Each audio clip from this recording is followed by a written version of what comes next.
Po ortodontinio gydymo, jeigu atstatymas yra visas pilnos burnos, tuomet reikėtų jau registruoti centriką, tai reiškia sąnario poziciją taisyklingoje padėtyje.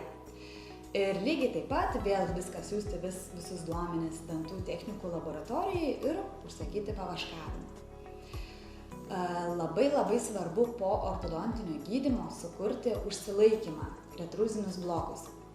Tai retruziniai blokai tai yra aštrūs kauburai, neleidžiantys slysti apatiniam žandikauliui atgal. Tai irgi dalis stabilizavimo. Taigi, nepamirškite, kad jeigu planuojate atlikti ortodontinį gydymą, labai svarbu pasitarti ir su gydytoju terapeutu, jūsų restauruojančiu gydytoju, kuris jums patars, ar reikalingas atstatymas prieš ortodontiją, ar reikalingas po ortodontijos.